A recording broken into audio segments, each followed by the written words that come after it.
Tales of Kenzera ZAU director Salim Abubakar is playing the diversity victim and discounting his game at the Nintendo store and promising to do so in other stores where it can be purchased after the game was effectively destroyed via the Sweet Baby Inc. detected boycott. Before we get to this, I'd like to ask you, please hit that subscribe button, hit that bell for notifications so you don't miss any of our future videos here at the Trent Report.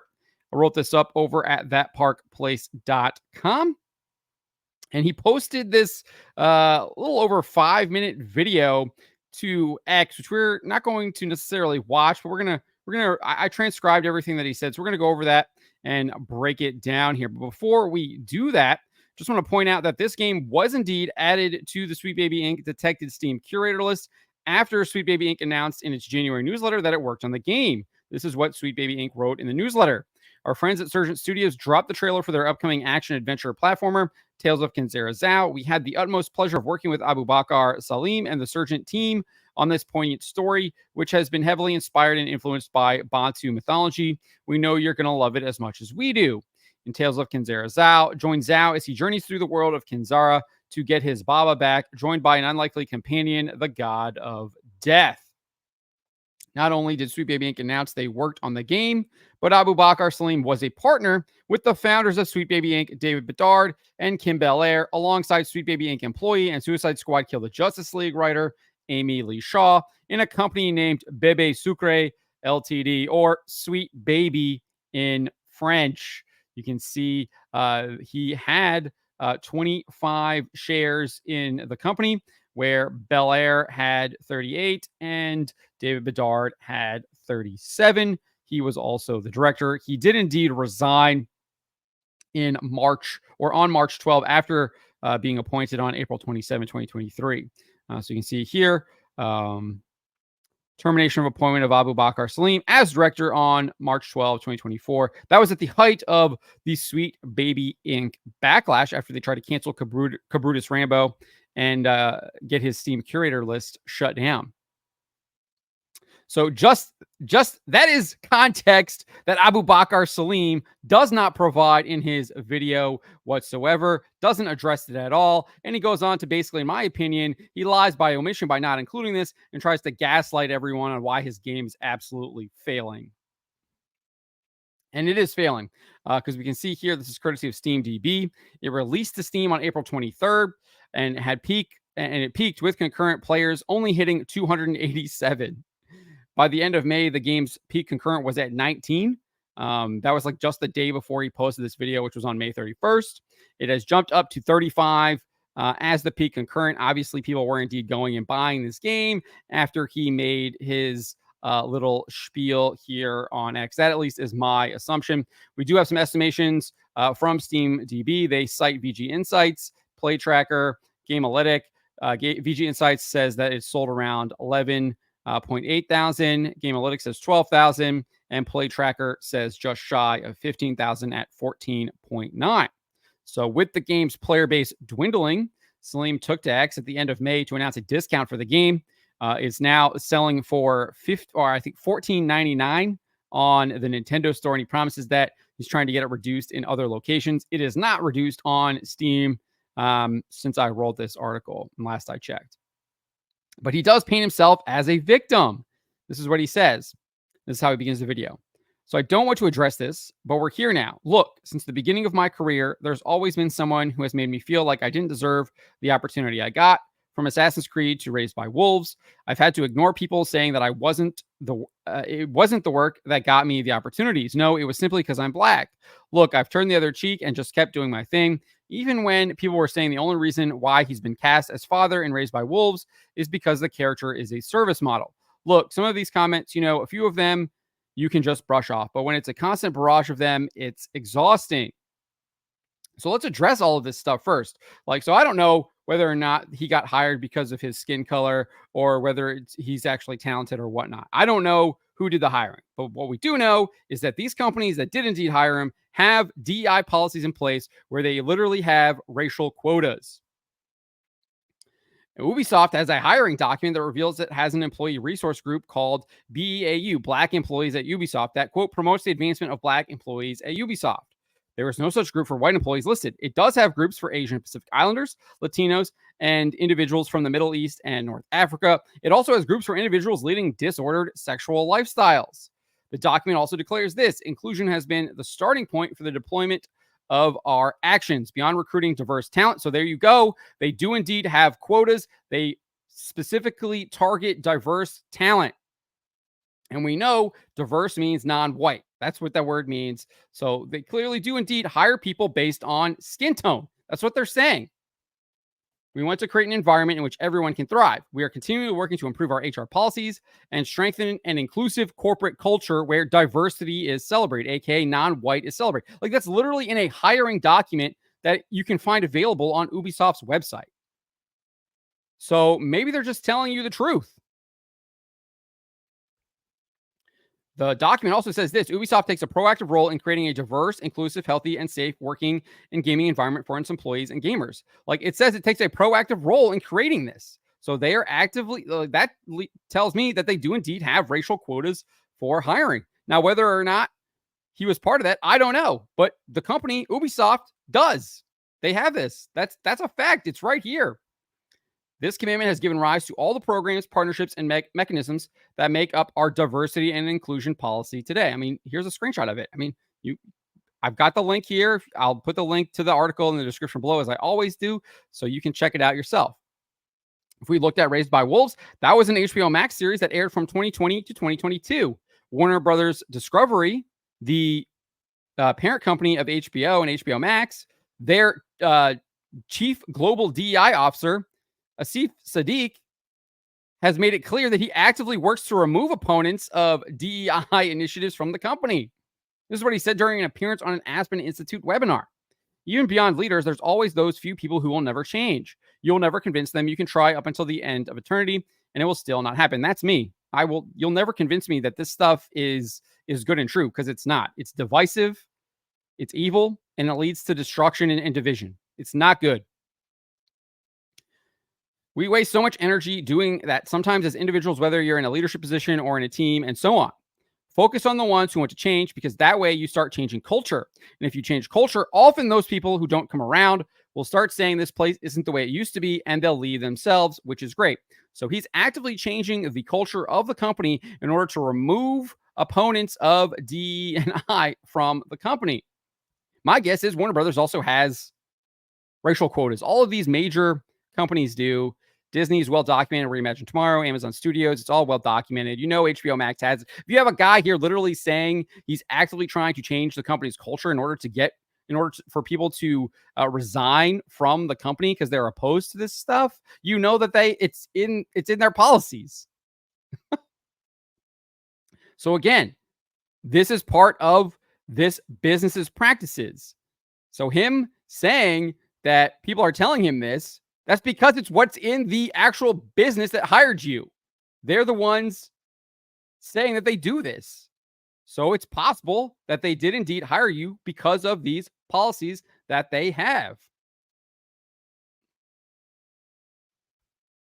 He doesn't address any of this. Of course he doesn't. They never do. They never address any of this stuff because they don't want you to know this stuff. He goes on and says this: when I look at ZAU, it's reached this fever pitch. Look, don't get me wrong. There's been so much amazing and beautiful support for this game. Clearly not. There is not. I mean, just look at the player base. It doesn't exist. There's not a lot of support for this game. The fact that it has inspired so many people and touched, so many lives, it was one of our goals from the outset to have this positive impact, right? But at the same time, we are being faced with constant targeted harassment. Doesn't provide any examples from this whatsoever. Remember, it's Sweet Baby Inc. that actually harassed Cabrutus Rambo, and people on the Sweet Baby Inc. detected Steam curator list and the associated group. Remember, what do SJWs always do? They lie, they double down, and they project. So that context has to be there. It was Sweet Baby Inc. And who was he a partner with? Sweet Baby Inc. CEO Kim Belair and co-founder David Bedard. He was partners with them, as well as employee Amy Lee Shaw. He didn't resign until the middle of March, when there was a ton of blowback for Sweet Baby Inc. My guess is he still probably is friends with them. Who knows why he resigned? It doesn't say why. So he goes on and says this. But at the same time, we are being with constant targeted harassment from people who see diversity as a threat and from people who look across the vast landscape of modern media, and anything that doesn't speak to them or centers around them is unnecessary and inauthentic. And look, there's a reason why diverse stories can't exist. It's either we're doing it the wrong way or it's just there to tick boxes, and it's just beginning to feel like there is no right way. Well, we just talked about this. That's literally what they do. They do have the check boxes. They have all of these in their diversity and inclusion policy. So that's exactly why they're doing these games. When you make these games, they don't sell. Your game is a perfect example of that. No one is buying your game. So why should these companies? The only reason why they're doing it is to check the boxes and to get the ESG money from groups like BlackRock and Vanguard. So yeah, that's exactly why these games are being made. And it's just beginning to feel like there is no right way. These exclusionary rules continue to stack up and the goalposts continue to shift until me, my studio, people who look like us just sit down, be quiet, and accept the fact that you're outsiders. But I won't do that. Clearly not. You literally made a game and it failed. You made a game, it lost a lot of money, people rejected it, and it failed. Your game failed. You can just admit that. Instead, you're woe is me. These people don't like the game because they're harassing me because of diversity. And it is a threat too. Let's get into that. I cite this quite often. If you've been watching me for any significant period of time, you know that there's this woman named Emily Goldstein who literally wrote this article in Thought Catalog titled, "Yes, Diversity is about getting rid of white people, and that's a good thing." She wrote this in 2015, almost a decade ago. You see a screenshot of the headline right there. So this idea that diversity isn't a threat, it's an utter lie because it is. It is a threat. These people literally say it's about getting rid of white people, and that's a good thing. I mean, she even concludes the article writing, "Diversity is indeed white genocide, and white genocide is exactly what the world needs more than anything else."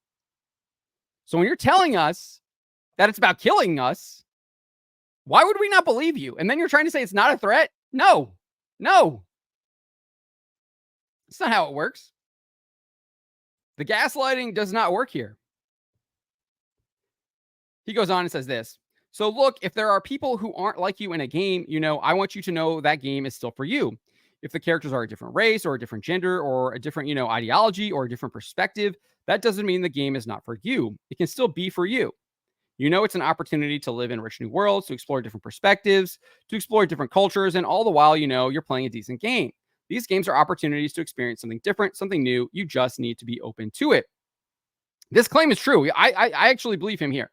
He's 100% right here. He's literally telling you that he wants to propagandize you with evil ideology. He literally says it. He wants to propagandize you, and he wants to use his games to do that. That's exactly what he's saying. Now, we might be crouching it in language that doesn't specifically say that, but that's what he's saying. And we saw this from Sweet Baby Inc. CEO Kim Belair too. She admitted this in an interview with Complications Ensue. She's talking about Assassin's Creed. She says, "I think the majority of the men, if you had Assassin's Creed starring a woman, they would play it anyway. Aside from a couple of trolls on Twitter, the odds are they're going to go, oh, this is the brand that I like. I'm going to just play." And that's exactly what these people think. They think they can use these video games as vehicles to push their ideology onto unsuspecting players. And that's how they think they're going to inject these ideologies into your mind, to control your mind and make you a mind slave. And we know they want you to make you mind slave. They got Bloomberg reporter Cecilia D'Anastasio, I think is her name, literally bemoaning the fact that game journalists have lost the mind share of readers to YouTubers because they want to control your mind. They don't want you hearing the truth. He wants you to hear his perspectives. He doesn't want you to explore different perspectives. He wants you to explore his perspective. He wants you to buy into his ideology.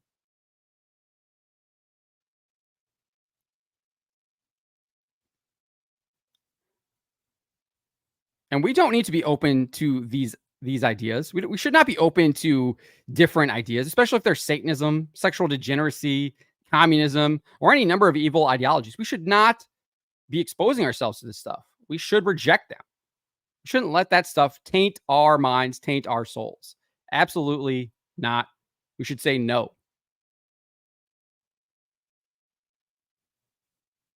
He goes on and says this: "Gamers are a medium unlike any other. And in all aspects, they have this potential to have profound impact on not only the people who make them, but who play them. I really believe games are for everyone. That's why I insisted on setting ZAU's cost at the price of pizza. He then announced his discount. Took him forever to get to the discount, right? I'm such a victim. These people are harassing me, et cetera, et cetera. These people who think diversity is evil, even when it is. And then he admits here that the game is absolutely failing. He's having to discount it by 25% in order to try and boost sales. So he says this. So look, starting today on Switch, shout out to Nintendo for acting fast on this. I'm lowering that bar of entry further by dropping the price of ZAU to less than $15. I genuinely believe in the power that games have to bring us close together. And I believe this is just one way to show you how serious I am about this. Games are for everyone. Diverse games, they're not about taking something away from you. They're about adding something in because there's room for all of us. Look, I'm working with the team and bringing this discount to all platforms. And it's going to start from now to the end of June because, you know, it just means so much to me, man. Of course, he does it during the quote unquote Pride Month, right? Yeah, he didn't totally plan this, right? Or try, maybe not plan it, but try and actually like get hyped on it when it's over. People are rejecting that stuff, which is good, as we should, because it is evil. Stuff is absolutely evil. The whole Pride stuff, Pride is a sin. The celebration of that stuff, it's wrong.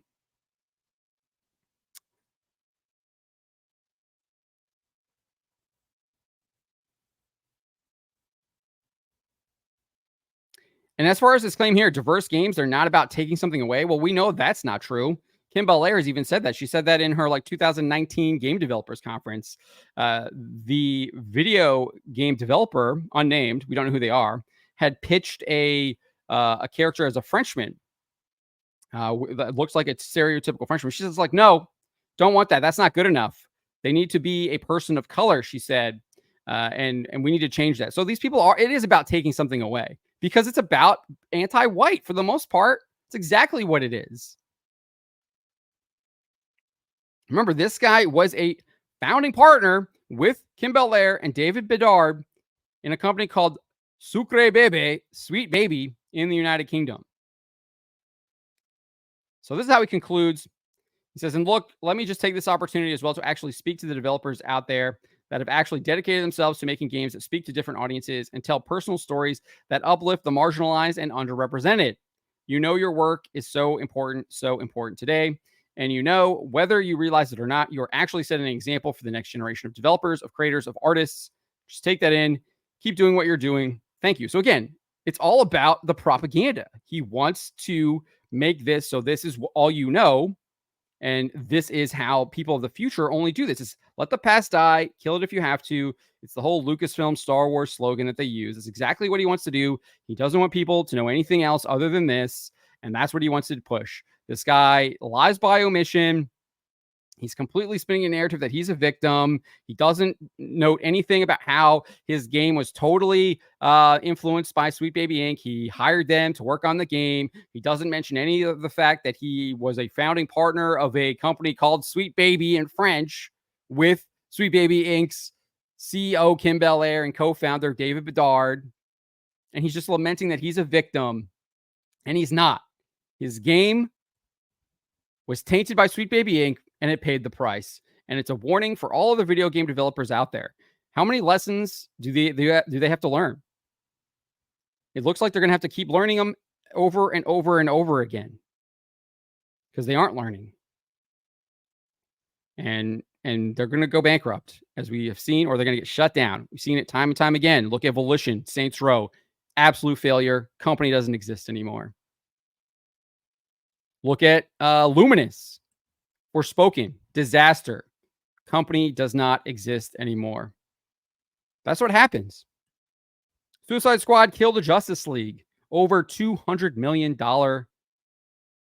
loss for that game from Warner Brothers. You lose money, companies get shut down. Look at Embracer Group. It does not exist anymore. It's splitting up into 3 different entities. It's had to sell off multiple studios. It's had to shut down studios.